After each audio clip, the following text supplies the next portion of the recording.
This video is for anybody who is craving a more enjoyable walk with their dog without the leash pulling and reactivity. My name's Emily and I'm with Common Sense Dog Training, and I just wanted to share this resource for anyone who is struggling with walking their dog. So the first thing I want you to do, whether you have a new puppy or a new dog or a dog that you've had for years, is I want you to sit with yourself and ask yourself why you're going for a walk.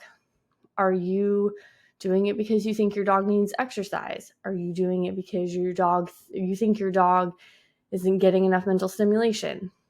Because your friends are doing it and you want to go walking with them? There are many reasons why people take their dog out for a walk, but we'd never stop to think about this one point. And I will really want you to think about it and kind of run every dog walk you do through this filter. Your dog isn't opening the front door of your house to go on a walk. You are. And so you need to be very clear on why you're doing that and the effect that that may have on your dog if it's not done properly.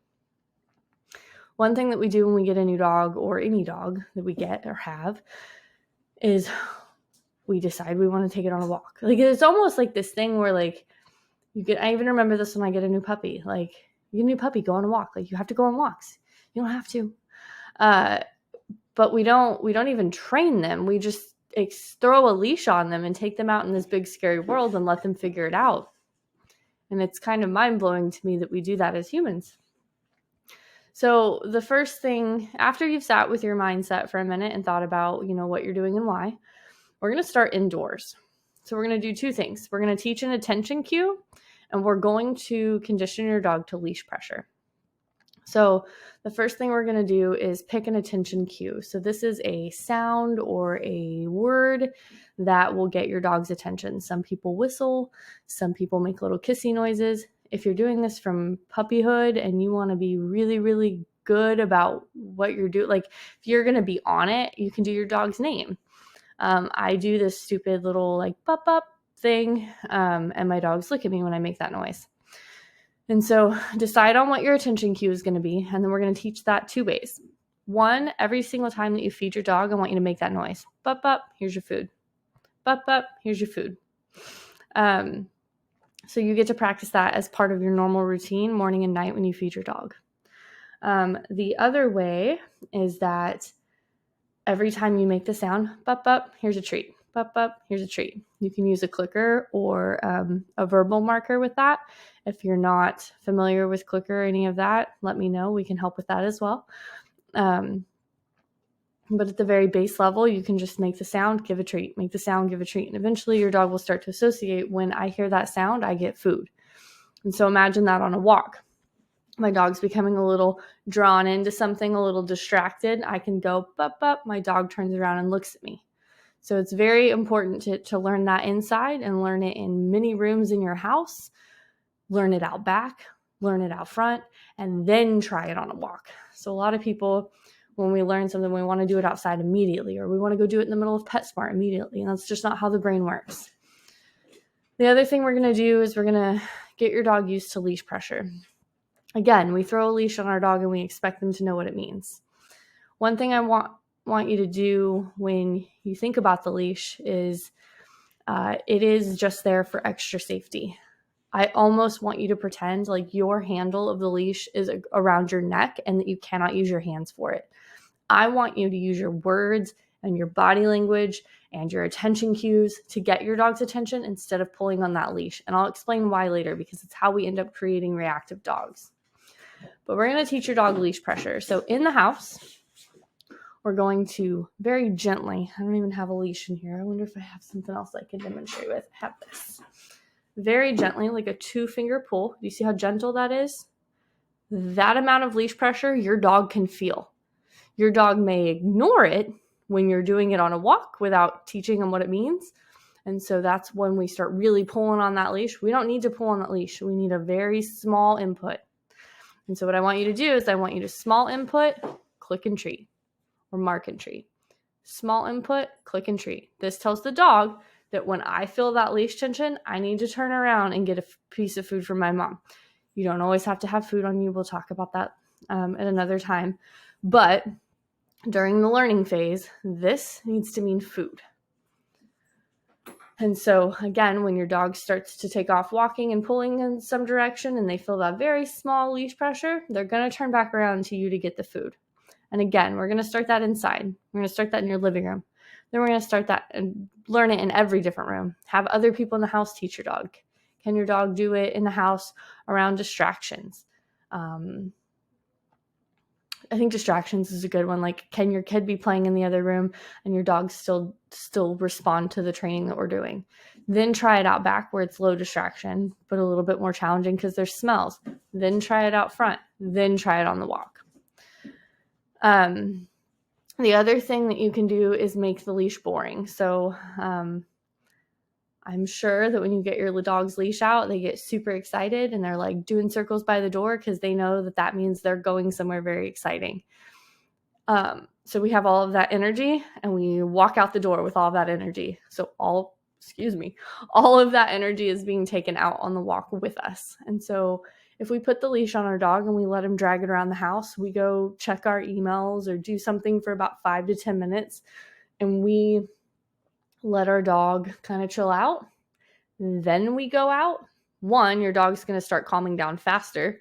And then 2, we're taking that calm energy out on our walk with us. So we'll have a higher likelihood of success. Before you ever go on a walk, I want you to plan your walk. How can you make sure it is a success for your dog? Not for you, for your dog. Because again, your dog's not choosing to go on this walk. You are choosing for your dog for some reason.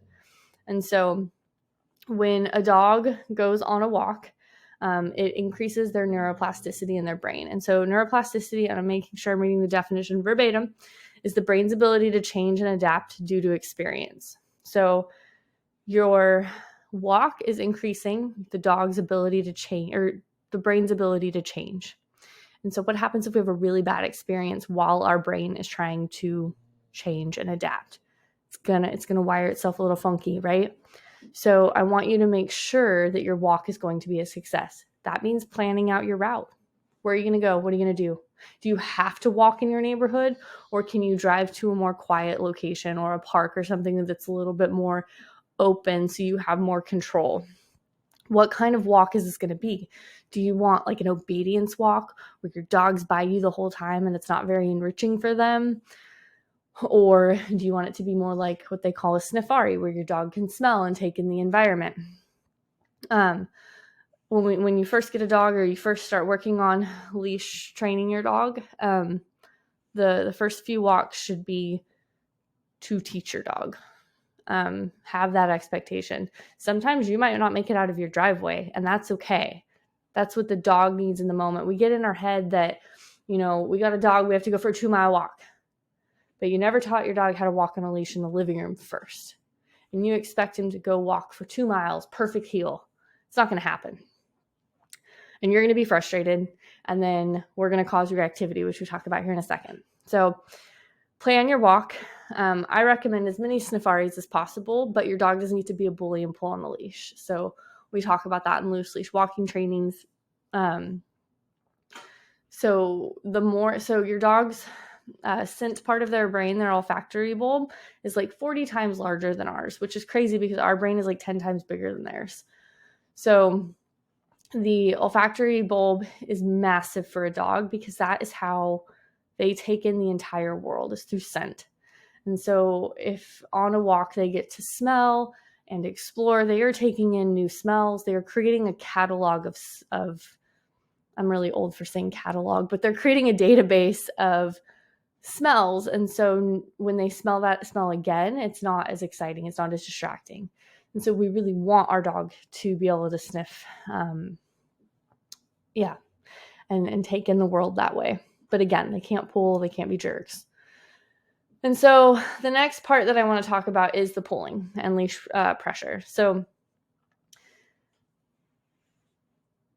the leash, if you ask a dog owner, is the leash for safety or for control? Most will say both. A large percentage, I will say for control. And then a very small percentage will say for safety. Or we've confused control and safety. And so that's what we're going to talk about here for a second. So when we as humans feel threatened, like a threat to our safety, whether that's emotional, physical, physiological, whatever, we react with aggression or microaggression.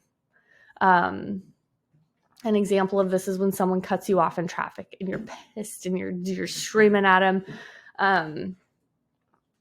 It's because you felt like you were in harm's way. And so our reaction is to be aggressive.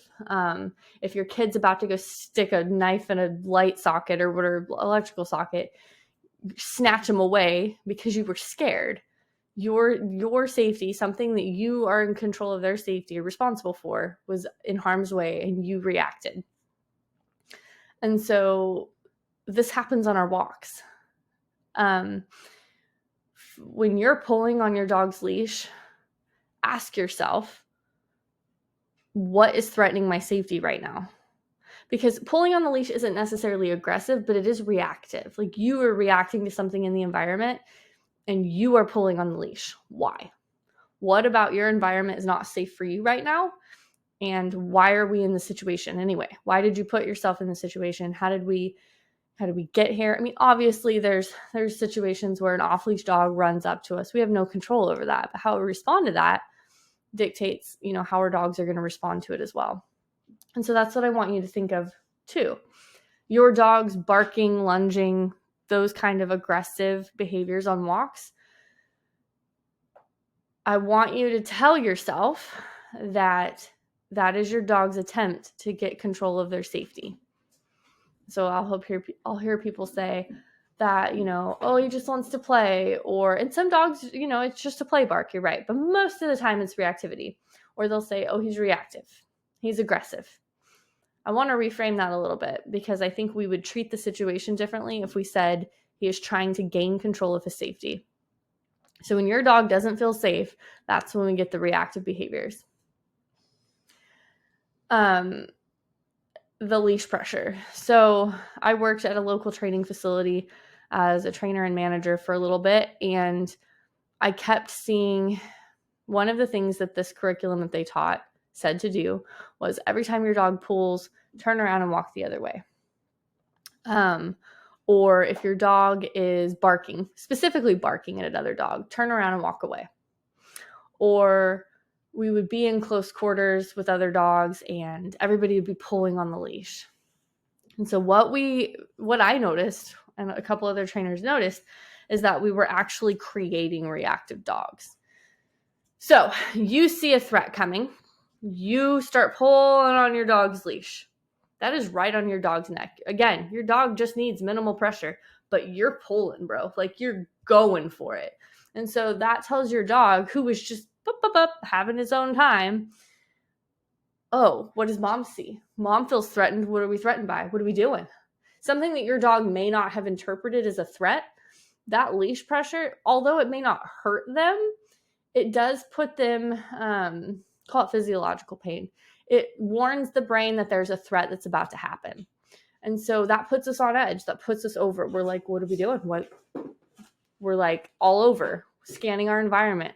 We're getting high. We're getting in that aroused state. And so instead of ripping on your dog's leash, put yourself in a good situation. I don't walk on streets. I'll go to the park and walk around the park because it's open. I can see what's coming for me. I know that the majority of dogs that are going to be there are going to be on a leash. In my neighborhood, I don't know what houses have dogs. It's close quarters. So if somebody were walking, I couldn't get away. You have to plan for those things and plan so that you don't have to rely on leash pressure.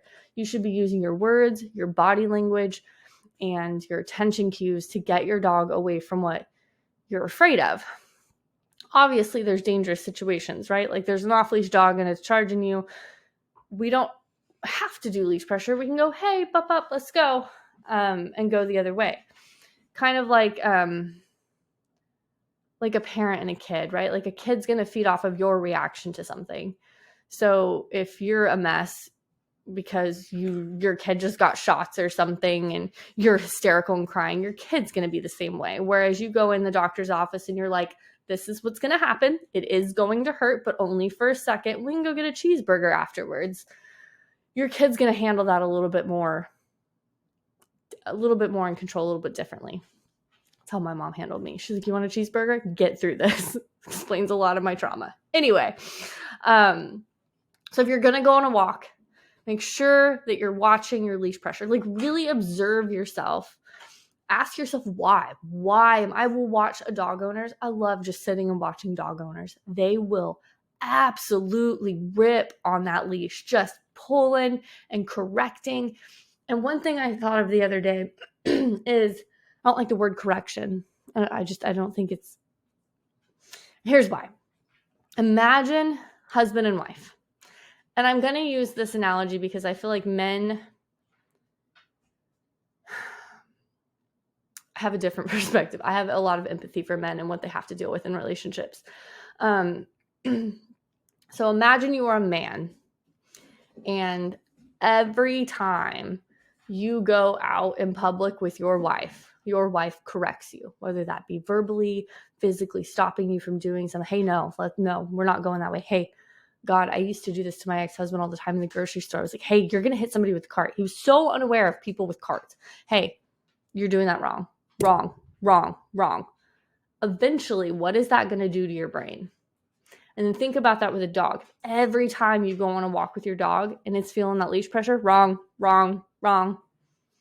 What's your dog going to do? What's your dog going to think? What associations is your dog going to make? And that's the other thing, right? So let's say our dog sees another dog, especially in the beginning when we're just learning our dog. Your dog sees another dog and he's looking and he's getting drawn in, and you start pulling on that leash. Dogs are really good at making associations. So they're going to make an association. There is a threat that's about to occur and it's that dog over there. So that dog is now a threat to me. And so by pulling on that leash, we are creating an association for our dog that thing is what we're afraid of, and that thing is a threat. So really observe yourself. If you need to, set up a camera and watch yourself. Watch when I do that all the time. Even now, I will watch and just make sure, like, how much leash pressure am I putting on? And that's why I really like working with a longer leash now. It does take a skill set. So I'm not saying go out and get like a 20-foot leash and work on it yet, but make sure you always have that loose leash. And if you don't, you need to reevaluate your environment and your whole setup. A walk should not just be all willy-nilly in the beginning. You should be setting up a specific training scenario almost. And then again, going kind of back to the Sniffari thing and talking about the loose leash or the long line leash, there's a type of training called BAT training, behavioral adjustment training. It was created by Grisha Stewart, who's a wonderful dog trainer. And I'm in the process of getting certified with her BAT stuff. So she has this concept of this BAT training, which teaches dogs to kind of have control over their own safety and their own learning and their own experience. And so on a 15-foot long line, we can set up a very specific scenario, whether that be your dog's afraid of other dogs, your dog's afraid of people. One of my clients was afraid of like playground equipment. Like, we worked with it. It's fine.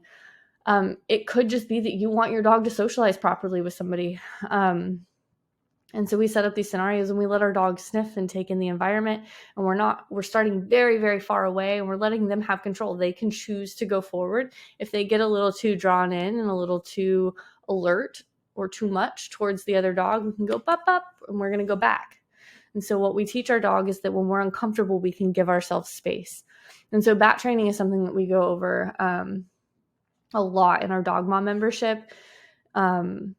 Because it's just so important, and it's how we should address everyday life, not just introductions or fears. If you have any questions about enjoying walks with your dogs or anything related to dog training, I would love to jump on a free Zoom call with you, talk over your goals and what you're struggling with, and see how we can best help you. The link to schedule one of those calls will be in the description of this video. And if you're not in our Facebook group, the link will be in the description as well for our free Facebook group. Thanks for watching.